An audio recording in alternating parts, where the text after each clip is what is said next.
ఈ ప్రోగ్రామ్కి అటెండ్ కావాలి అని చెప్పేసి అనేసి అనుకున్నా.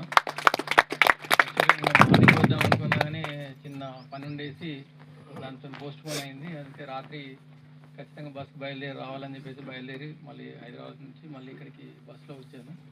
ఎందుకంటే నేను సెకండ్ టైము కరోనా వచ్చినప్పుడు కాంతితో అనుసంధానం ప్రోగ్రాం మన Balakrishna master and Ramacharya master వాళ్ళు పెట్టినటువంటి ఆ ప్రోగ్రామ్స్ కంటిన్యూస్గా వింటూ దాదాపు ఒక 50 రోజుల పాటు ఐసీలో ఉన్నా.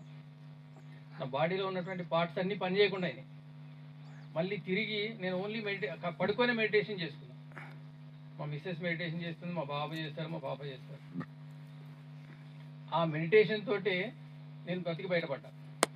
అట్లా నాకు 3 తమ్ముళ్ళు ఉన్నారు. నా తర్వాత వాళ్ళిద్దరికి కరోనా వచ్చింది, ఇద్దరు చనిపోయారు. నా దురదృష్టం ఏంటంటే కనీసం వాళ్ళు అటెండ్ అయ్యేటువంటి పరిస్థితి కూడా లేదు, బాడీలో పార్ట్స్ పని చేయలేదు. అట్లా అంటే మెడిటేషన్కి అంత పవర్ ఉంది అని చెప్పేసి అనేసి నాకు అప్పుడే తెలుసుకున్నాను యాక్చువల్లీ. తర్వాత ఇంకోటి ఏంటంటే మా మిస్సెస్కి ఎలర్జీ ప్రాబ్లం ఉంది. ఎలర్జీ ప్రాబ్లముకి దాదాపు ఒక 10-15 సంవత్సరాల పాటు ఆయుర్వేదిక్, ఆలోపతి, హోమియోపతి అన్ని రకాల డాక్టర్స్ చూపించిన. చివరికి డాక్టర్స్ ఏం చెప్పారంటే ఒక ట్యాబ్లెట్ వేసుకోండి, ఏం ప్రాబ్లం ఉన్నది, వేసుకుంటే సరిపోతుంది అని అన్నారు.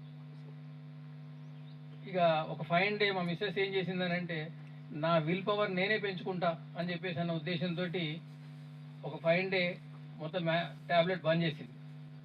బంద్ చేసేసి ఆ ఎలర్జీ ఏమైనా ఉండని నేను మెడిటేషన్ చేసుకుంటా, నా విల్ పవర్ తోటి దాన్ని ఇరాడికేట్ చేసుకుంటా అని చెప్పేసి అనుకున్నది. సో అప్పటి నుంచి ట్యాబ్లెట్ వేసుకుని బంద్ చేసింది. ఇప్పుడు అంటే ఉంటుంది, కొంచెం తక్కువ ఉంటుంది అనమాట మొత్తానికి. అంటే తనకు ప్రాబ్లం ఏంటంటే వర్షపు చినుకులు పడ్డా కూడా దద్దుర్లు వస్తాయి, చెమట వచ్చినా దద్దుర్లు వస్తాయి, చలి పెట్టినా దద్దుర్లు వస్తాయి.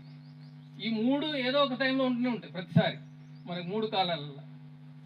అట్లా ప్రాబ్లం అవుతుందని చెప్పేసి అనేసి దాన్ని మెడిటేషన్తో తన యొక్క విల్ పవర్ తోటి తగ్గించుకున్నాడు, ట్యాబ్లెట్ లేకుండా.